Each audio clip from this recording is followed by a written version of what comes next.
धन सदगुरु तेरा ही आसरा। बेल आइकन का बटन दबाकर चैनल को सब्सक्राइब करें।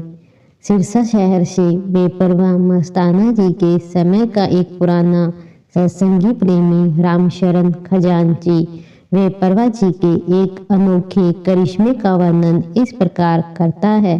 सन 1958 के शुरू की बात है। बेपरवाह मस्ताना जी उस समय डेरा सच्चा सौदा किकरामाली तहसील नोहर जिला हनुमानगढ़ में ठहरे हुए थे। सर्दी के दिन थे। डेरे की चिनाई भी नई थी। गारे की ताजी लिपाई हुई थी। उस दिन सर्दी बड़ी जोरों पर थी, इसलिए शहंशाह मस्ताना जी ने डेरे के अंदर लकड़ियों का डूना लगा रखा था। गांव के ही किसी आदमी ने पुलिस थाने में जाकर झूठी शिकायत कर दी कि मस्ताना जी बलोचिस्तानी के पास नोट बनाने वाली मशीन है जो सारी सारी रात चलती रहती है और नीले नीले नोट रोजाना छापती है। यह सुनकर वहां के नाजम न्यायालय का एक अधिकारी ने भारी पुलिस सुरक्षा बल लेकर डेरे को चारों तरफ से घेर लिया। घट घट की जाननहार बेपरवाह मस्ताना जी महाराज ने सत्संग को पहले ही बता दिया था कि पुलिस आने वाली है, हर एक पुख्ता रहे। बेपरवाह जी भी गुफा से बाहर आ गए। नाजम ने डेरे में दाखिल होते ही हुक्म दिया कि डेरे से कोई बाहर न जाए। फिर वह अफसर बेपरवाह मस्ताना जी के पास आकर पूछने लगा कि नोट कहाँ है। इस पर मस्ताना जी ने कड़क कर कहा, नोट देखने हैं जो नोटों वाला। नाजम ने कहा, मैंने तो नोट ही देखने हैं। बेपरवाह जी ने फरमाया, भाई नोट देखने हैं तो नीचे गुफा में चला जा, वहाँ मशीन चल रही है और नोट बन रहे हैं, जाकर देख लो। पुलिस अफसर ने अपना पिस्तौल भरकर अपने हाथ में ले लिया। वह गुफा में नीचे उतर गया। वहां उसने देखा कि सांप और नेवला आपस में लड़ रहे हैं। डर के मारे वह बाहर भाग आया। वह हाँफता हुआ शहंशाह मस्ताना जी से कहने लगा, आपने नीचे सांप और नेवले पाल रखे हैं, मुझे मरवाना था क्या? इस पर बेपरवाह मस्ताना जी मुस्कुराते हुए कहने लगे, तू पुलिस अफसर है और तेरे हाथ में पिस्तौल भी है। अगर वे सांप व नेवला तेरे को काटते तो तमचे से तू उनको मार भी सकता था। दोबारा नीचे जा कर देख, अब मशीन बंद हो चुकी है और नोट बन गए हैं। आपने अच्छी तरह जांच कर लेना कि नोट असली है या नकली। वह अफसर डर के मारे अकेला नीचे न गया। वह अपने साथ 5 सिपाही बंदूकों समेत तथा एक सिपाही बैटरी लेकर नीचे उतरे। के अपने हाथ में भी भरा हुआ पिस्तौल था। नीचे जाकर उसने देखा कि जमीन पर एक बोरी बिछी हुई है और उस पर नोटों का ढेर लगा हुआ है।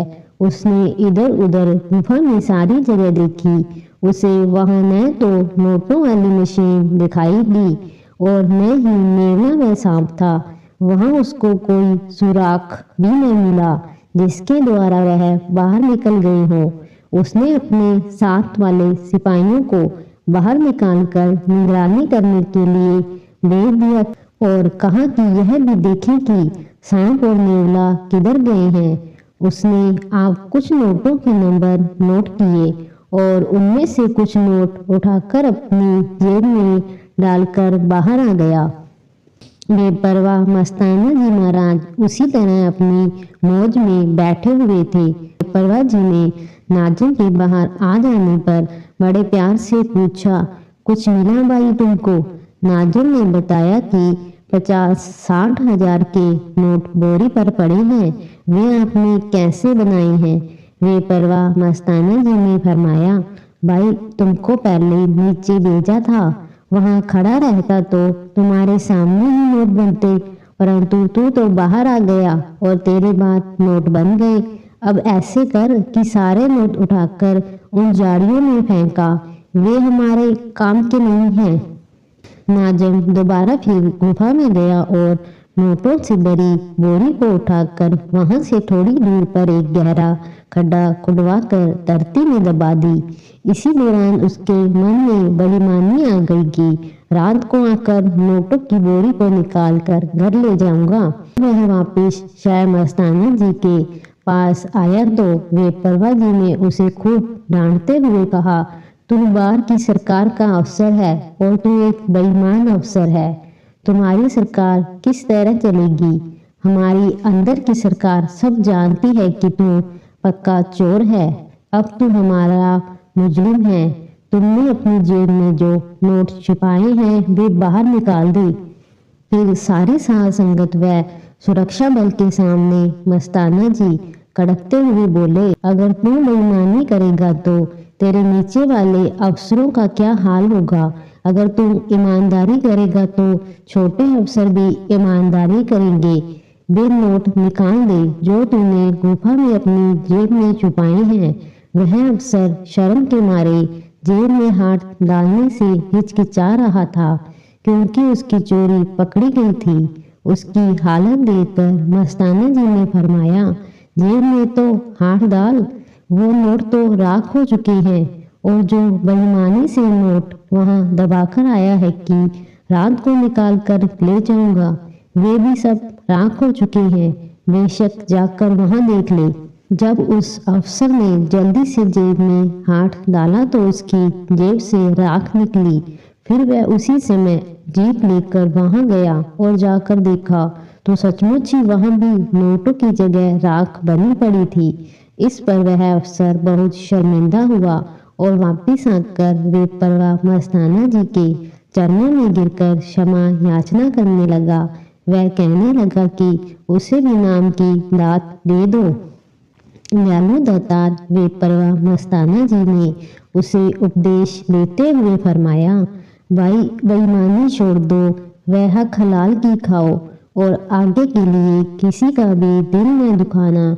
जब तुम ऐसा बन जाएगा तब हम तुम्हारे घर जाकर तुमको नाम देंगे।